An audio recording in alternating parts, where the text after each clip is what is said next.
Should be no contest, but that's a diversion play. Yeah, with alongside Beloski, who finds Toy. The damage though, not yet enough to take him down. So now it's actually going to be Sujin, who's going to be the first casualty alongside a boy. Now Gobs trying to provide the peel, trying to sandbag for the team is Rins, Dyren here.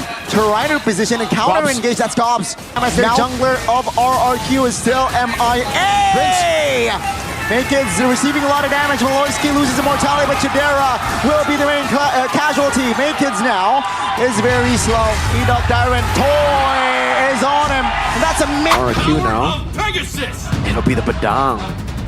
Yeah, I actually expected the Badang for Geek fam, for Gobs, but he has gone for the glue instead. Beloyski be Geek Slayers. Let's watch and witness game numero uno. 100% win rate so far, ladies and gentlemen, for RRQ.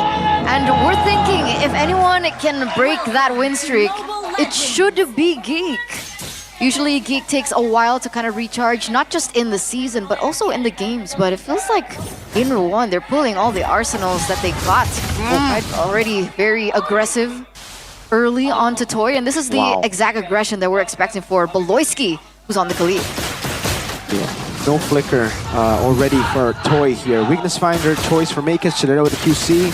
Sutsujin not going to go for the killing spree that we saw from Kyrie on the Suyo. Constant pressure from Beloyski down below. And yep, it is as predicted. Wilderness Blessing and a Jody. He just wants to be everywhere on the map. He wants a screen to get the Moskov ahead. So far, we'll see if it works out. Sutsujin gonna be unable to get that Lethal Wanderer. Other than that, there's a lot of tenacities on the board here for RRQ. Too much. 3. It's different, by the way, the tenacity now, right? That's the change in the patch. It used to be, when you get low, you get more magic defense and physical defense. Now it's damage reduction, so it's even better, I would say, compared to the previous one. Once you get low, especially up against these, you know, bursty targets, bursty heroes, a boy, Makekids, they're going to be able to sustain a lot in the early game, win it out, and then look for the snowball. Ooh, Goni, talent prediction by Gopei. Whoa! Versus everyone, it's a papulong thing. Man, I believe in Geek fam, all right? I believe in the Kingslayer moniker, so yeah, you know, perhaps. You think it's going to be 2-0 though? Or hey, I predicted 2-0. I believe it's going to be 2-0. That means it's 2-0, Mirko. I thought it was, you know, usually production error, like a rash. There you can already see that RRQ are respecting the early game damage potential that Geek fam has, but what's going on here? A boy with the diversion and towards the bottom side, Toy. No flicker, he falls. Makekids says, hey, I don't need turtle, I just want kills. Wait, RRQ, so they're going to be trading that for Toy's death. So RRQ will be able to get the neutral objective, but Purple. the purple will also go down. It's all the setup for the Moskov. And I understand it, you know, again, when it comes to the early game, I don't really think they're going to be able to contest for the first turtle. They could, but they were already kind of late, and they have a Hanzo. It's not, you know, the optimal hero to go for the contest for the first turtle. Maybe second turtle onwards, they can go for the contest. Right now, getting Chidera ahead is their main priority. Remember, every time Chidera plays on this Moskov, the gameplay is centered around side control, macro. Meanwhile, 88% on audience prediction by Gopei. Not surprising, the kingdom is crazy, the kingdom is huge. They were even making emotions here in the MPL arena, ladies and gentlemen. So if you guys want to experience atmosphere of MPL ID at its prime, come to an RQ game. And you will be able to experience it. Beloyski, meanwhile, still looking for information, giving visibility. That's a diversion play. Oh, goodness, Makekids. A good trap set up by RRQ, and he will fall. A boy trying to deal damage desperately, but it's not going to be enough just yet. RRQ reclaiming controls. Early Toy, though, will fall the second time this game. So Geek fam, they have a slight compensation. Chidera will not be able to escape, though.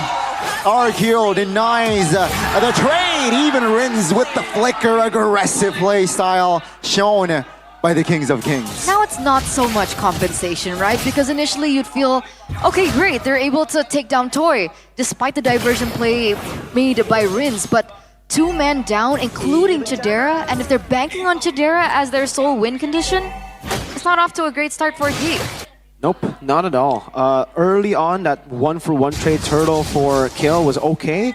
I think it was actually better for them, but here, definitely not worth it. RRQ, man, really well played. They noticed Geek Fam are looking for the gold lane always, so they try to match it. They just bullied Makekids who did not get any below pressure. Gobs though, with immobilization, good stun as well. RRQ, are they okay? Oh, good AOG, but Sutsujin flames the mute again. He will fall though, but Geek Fam seems like they want to fight more. Now, with the diversion place, RRQ, they will escape. Edok, isolated and punished. Makekids will grab the extra gold. So that is a good trade, right? Coming from Geek, 2 for a turtle, and the initial gold lead that RRQ were holding on has completely been taken off the board. Exactly. So Turtle 2 onwards, we were saying as well, right? When they can contest Turtle 2 onwards. Turtle 1, they have to give. That's why they went for the trade. And Turtle 2, RRQ went for the all-in. They got the turtle. They really didn't need to go for that fight. And they know Makekids is very healthy still.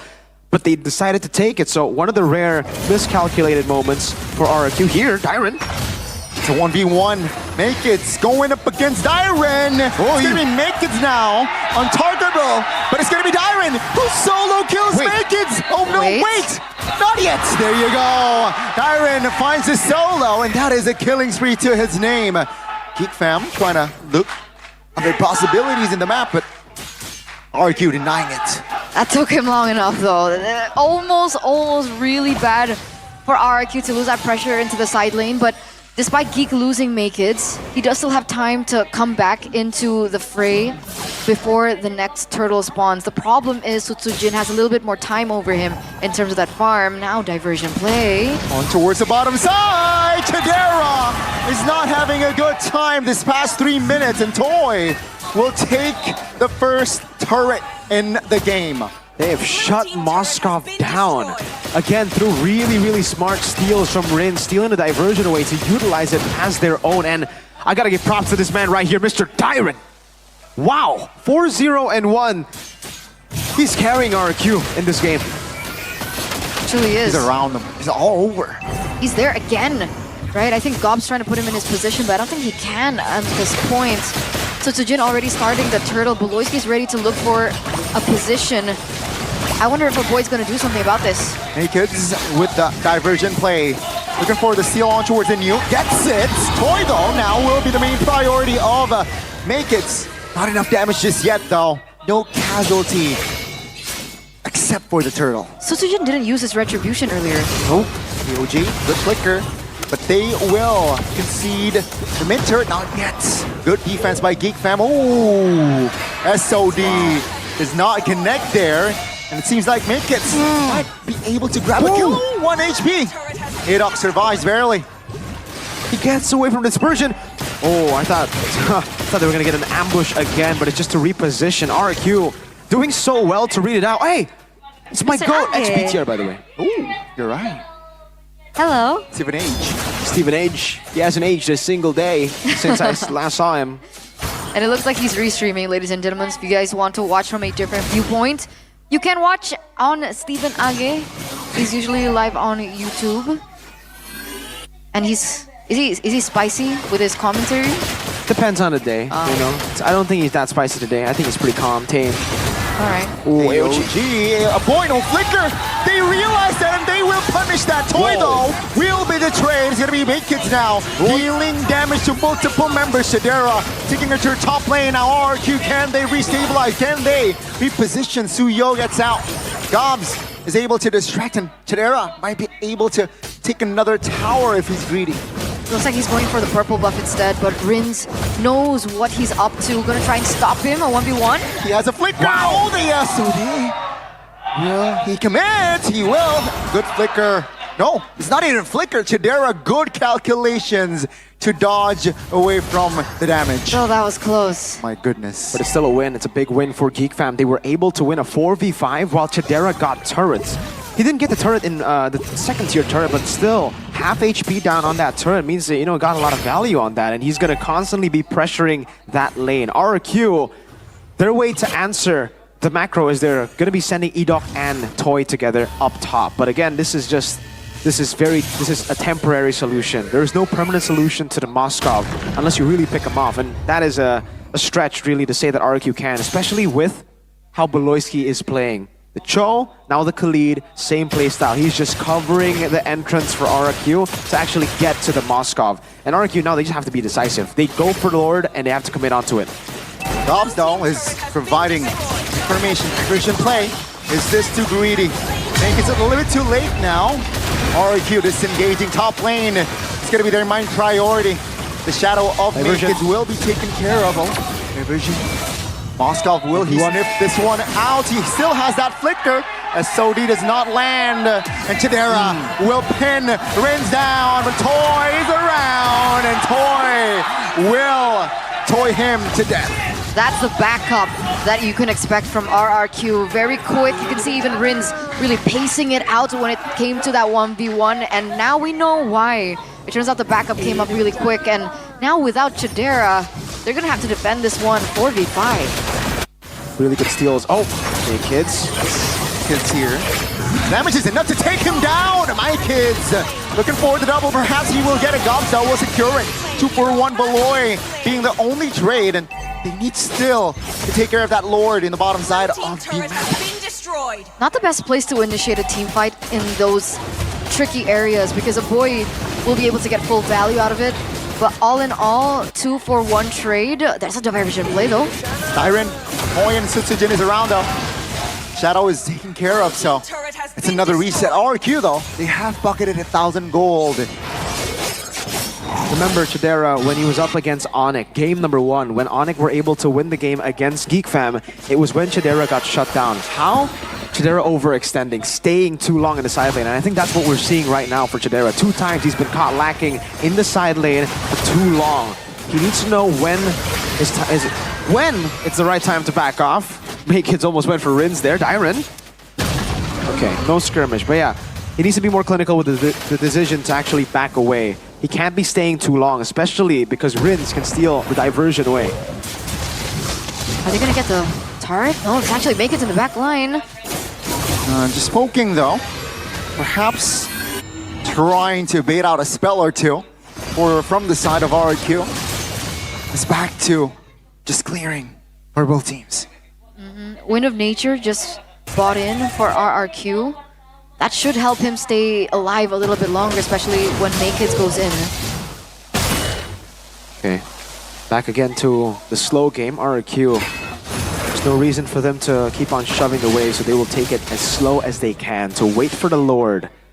And again, I think they're in a good position to actually just hold. Dyron has immense CC, great PO potential from Edoc as well. So if Makits does want to jump in, as you can see from the last 2 times, he wasn't really able to get into the backline. Toy has been pretty safe with Edoc and Dyron taking the shots, but now seems like they will pull the trigger first. Beloyski misses. Now Edoc and friends, they would like to counter-engage on Beloyski in no man's land. He should fall here in the hands of Toy. And Toy gets the killing spree. 3 kills already to his name. Unfortunate timing for Geek Fam. Now that the Lord is up, they are gonna have to wait a little bit longer if they're waiting for a setup coming from Beloyski. That's 20 seconds on the timer. Meanwhile, RRQ are already very quick with their decision making. Make it. Yeah, looking for Toy. Now the damage though will not be enough, but Chidera off cam finds one. Edoc might be next. Good reposition by Chidera. He survives, and RRQ though, they know, they're fully aware that they will get the Lord. great take by RRQ, utilizing again Dyron on the Badang to peel against this Hanzo. Makins, every time he walks up, it's either Edoc with a taunt, a revitalize, or Dyron with a big punch back.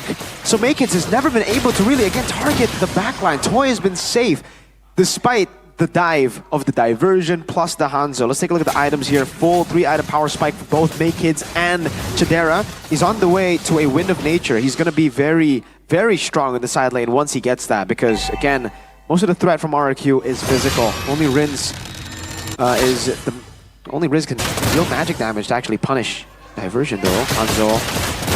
Toy is in the area. No flicker for Toy, but the cover is there for the gold laner of RRQ. They're so quick and they're always so ready. That's what you were talking about. They gotta be ready. They have to be very, very ready for the Hanzo. if any of these peelers are caught lacking, Toy's just gonna die. But luckily now he has a failsafe, he has a win of nature. So even if they are a bit late now, they can afford to be late. See here with the Lord marching the top side of the map. GeekFam AOG finds Shadera. That should seal it. 5v4 with the Lord. Top lane taken care of. Gobs trying to sustain, but the damage will not be enough to take him down. Just yet Rins no. Says no. Looking for the kill. Gets Kids, and Gobs finds Rins. Lord still is up here for RRQ as well. Base turret number 3 should fall here soon. GeekFam, just 2 members, 3 members now defending, as they will have to wait for Chidera the next 10 seconds. Oh, I don't know. Is it going to be enough? They prioritize the structures. Beloisi's getting caught low. Yep, he needs to back off. Now, take a look at the minions here. Hold off by Gobs. But now, RRQ, they have enough resources to perhaps find the kill. Diversion alongside Gobs. And the Moscow Chidera! Good stun! But the damage surely will be enough for Sutsujin to be taken care of in RRQ. They run for the hills. Wow! GeekFam kept at it for so long, and RRQ again, a very rare overextension, overstay moment for RRQ that led to a kill, but luckily they were still able to just survive with Toy, survive with most of their members still alive. It's only Sutsujin that got caught there, but it's A-okay. There are no objectives on the board, and so you can see the timing as well from RRQ, right? Even when they decide to make these uncharacteristic mistakes, it's when there's nothing to take. There's no Lord to capitalize on that mistake for GeekFam. There are no turrets to take as well because RRQ are just back to their template formation, which is hold in mid, rotate around for EDOC to open up the space. And again, they've effectively denied the Moskov here without denying the pick. All in all, it was a huge victory, right? All 3 structures taken down, so around this Lord, it should favor RRQ. We see that Chidera has been set to kind of handle that. And RRQ understand this. They might even blitz this down. Should be no contest, but that's a diversion play. Yeah, with alongside Beloisi, who finds Toy. The damage though, not yet enough to take him down. Now it's actually going to be Sutsujin, who's going to be the first casualty alongside a boy. Now Gobs trying to provide the peel, trying to stand back for the team as Rins, Tyron here, trying to position and counter engage. That's Gobs mounting EDOC though, so that's going to be the tank. The Gatot Gacha, will it be enough? No, not just yet. Good taunt. Seems like they will eye Gobs first, as the Lord now will be the main priority of GeekFam, as their jungler of RRQ is still MIA. Maked's receiving a lot of damage. Beloisi loses immortality, but Chidera will be the main casualty. Maked's now is very slow. EDOC Darren, Toy is on him. And that's a maniac from Toy. The Kings of Kings. They have wiped GeekFam out, but now it's only a boy who is left standing towards their space. No flicker AOJ. That's going to be a good taunt, and a boy will not be able to defend. Ladies and gentlemen, the Kings of Kings. They strike first in this best of 3. Impeccable decision making by RRQ in those final moments. And it was very unfortunate. Those structures being unavailable for Geek automatically allowed the minions to push in favor of RRQ. So Makids was kind of struggling in that moment. He had to choose, and that bought enough time for RRQ to roll back